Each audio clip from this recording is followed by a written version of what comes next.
नमस्ते। चलिए आज बात करते हैं एक ऐसी कहानी की जो आजकल के डिजिटल दौर में बहुत आम हो चली है। ये एक ऐसे प्यार की कहानी है जिसकी शुरुआत तो हुई इंस्टाग्राम पर, लेकिन उसका अंत एक कानूनी लड़ाई में जाकर हुआ। ये कहानी हमें सोचने पर मजबूर कर देती है कि आखिर जज्बात और कानून का रिश्ता कितना पेचीदा है। बस एक लाइन सोचिए, सिर्फ एक लाइन, एक धमकी या कह लें कि एक इमोशनल ब्लैकमेल। बिहार की एक लड़की के लिए बस यही एक लाइन काफी थी, जिसने उसे अपना घर-बार छोड़ने और सैकड़ों किलोमीटर दूर एक अनजान भविष्य की तरफ बढ़ने पर मजबूर कर दिया। और बस वहीं से उसकी पूरी दुनिया ही पलट गई। देखिए हुआ क्या। 2 साल, सिर्फ 2 साल में इंस्टाग्राम का प्यार सूरत के एक मंदिर में शादी तक पहुंच गया। लेकिन इस हैप्पीली एवर आफ्टर के सिर्फ 15 दिन बाद उस लड़की को मुजफ्फरपुर में बिल्कुल अकेला छोड़ दिया गया। और आज हालत यह है कि वो अपने पति के घर के बाहर अपने हक के लिए अकेले लड़ रही है। तो चलिए अब थोड़ा डिटेल में जाते हैं कि आखिर ये सब शुरू कैसे हुआ, क्योंकि ये सिर्फ एक रिश्ते की कहानी नहीं है, ये उस विश्वास की कहानी है जो ऑनलाइन दुनिया में बना और असली दुनिया में आके टूट गया। सोचिए, 2 साल का भरोसा था। जब उसके प्रेमी ने उसे शादी के लिए सूरत बुलाया तो उसने एक पल भी नहीं सोचा, बस उसकी बात मान ली। उसकी आंखों में एक खुशहाल जीवन के सपने थे, पर उसे क्या खबर थी कि आगे क्या तूफान आने वाला है। और फिर आता है कहानी में वो मोड़ जो दिल दहला देता है। सूरत से मुजफ्फरपुर तक सफर एक साथ किया, फिर पति ने उसे एक ऑटो में बैठाया, ड्राइवर को घर का पता समझाया और खुद ऐसे गायब हो गया जैसे वो वहां कभी था ही नहीं। जब वो लड़की उस पते पर पहुंची तो वहां उसे अपनाने के लिए कोई नहीं था। पति के परिवार ने सीधा दरवाजा बंद कर दिया, लेकिन उसने हार नहीं मानी। उसने फैसला किया कि वो अपने हक के लिए लड़ेगी, और वहीं उस दरवाजे पर बैठ गई इस जिद के साथ कि अब यही उसका घर है। अब इस पूरी कहानी के बीच एक बहुत बड़ा कानूनी सवाल खड़ा होता है। सवाल ये कि जब 2 लोगों ने मंदिर में रीति रिवाज से शादी कर ली, तो क्या कानून की नजर में वो शादी मान्य नहीं है?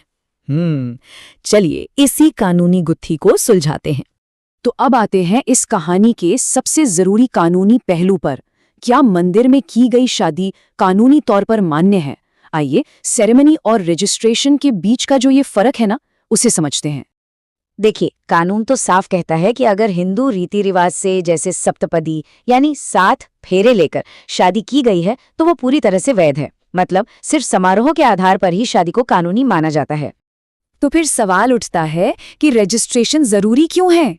देखिए, रजिस्ट्रेशन शादी को वैध या अवैध नहीं बनाता, बल्कि ये उस शादी का एक पक्का, एक ऑफिशियल सबूत होता है। और जब भी कोई कानूनी झगड़ा होता है तब ये सबूत सबसे जरूरी साबित होता है। तो इसका मतलब क्या हुआ? मतलब साफ है, रीति रिवाज से की गई शादी कानूनी तौर पर मान्य तो है, लेकिन बिना सबूत के उसे अदालत में साबित करना बहुत मुश्किल हो सकता है।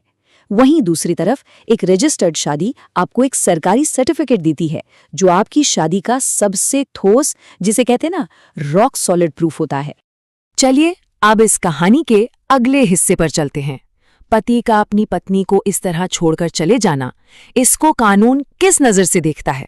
क्या ये सिर्फ एक पर्सनल मामला है, या इसके लिए लॉ में कोई खास डेफिनेशन और सॉल्यूशंस हैं? कानून की भाषा में इस हरकत को कहते हैं परित्याग या डिजर्शन। पर इसका कानूनी मतलब क्या है? क्या सिर्फ घर छोड़कर चले जाना ही डिजर्शन है, या इसमें और भी कुछ है? कानून इसको बिल्कुल साफ बताता है। परित्याग का मतलब है जब एक लाइफ पार्टनर दूसरे की मर्जी के खिलाफ, बिना किसी जायज वजह के, हमेशा के लिए रिश्ता तोड़ने के इरादे से उसे छोड़ दे। और इस केस में पति का पत्नी को ऑटो में बिठाकर गायब हो जाना इस डेफिनेशन में बिल्कुल फिट बैठता है। तो ऐसी सिचुएशन में एक पत्नी क्या कर सकती है? कानून उसे चुपचाप सहने पर मजबूर नहीं करता, बल्कि उसे कई अधिकार देता है। वो अदालत जा सकती है और कह सकती है कि पति को वापस साथ रहने का आदेश दिया जाए, या वो जुडिशियल सेपरेशन मांग सकती है, या फिर अगर छोड़कर गए हुए 2 साल हो गए हैं तो वो तलाक के लिए भी अर्जी दे सकती है। पर यह लड़ाई सिर्फ रिश्ते को बचाने या खत्म करने की नहीं है। नहीं, ये लड़ाई है अपने सम्मान की, अपनी फाइनेंशियल सिक्योरिटी की और अपने भविष्य की। तो चलिए देखते हैं कि कानून इस लड़ाई में और क्या-क्या मदद कर सकता है। और ये जानना बहुत जरूरी है कि अधिकार सिर्फ तलाक तक ही नहीं है। एक पत्नी जब तक कोर्ट केस चल रहा है उस दौरान अपने खर्चों के लिए और फैसला आने के बाद परमानेंट गुजारा भत्ते के लिए भी दावा कर सकती है। ये फाइनेंशियल सिक्योरिटी के लिए एक बहुत बहुत जरूरी प्रावधान है। हमें ये भी समझना होगा कि ये सिर्फ एक कानूनी लड़ाई नहीं है, ये एक सामाजिक लड़ाई भी है। हमारे समाज में अक्सर ऐसी महिला को या तो बेचारी की नज़र से देखा जाता है या गलत नज़र से, और इसी सामाजिक दबाव की वजह से कई महिलाएं चुपचाप सब सहती रहती हैं और कानूनी कदम उठाने से डरती हैं। तो इस पूरी कहानी और इस कानूनी विश्लेषण का निचोड़ क्या है? अंत में सारी बात आकर एक बहुत ही सिंपल लेकिन पावरफुल चीज पर रुक जाती है, एक डॉक्यूमेंट, यानी कागज की ताकत।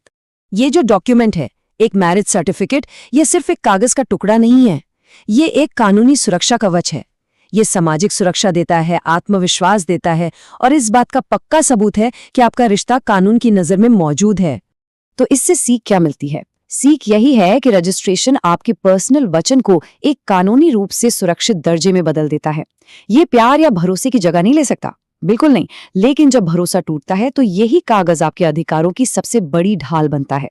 और आखिर में हम आपको इसी सवाल के साथ छोड़ जाते हैं। आज के इस डिजिटल जमाने में जहां रिश्ते एक क्लिक पर बन जाते हैं, वहां हमारी पुरानी परंपराएं और नई कानूनी सुरक्षा, ये दोनों साथ साथ कैसे चल सकते हैं? जरूर सोचिएगा कि आज के मॉडर्न लव में परंपरा कहाँ खत्म होती है और कानून का संरक्षण कहाँ से शुरू होना चाहिए।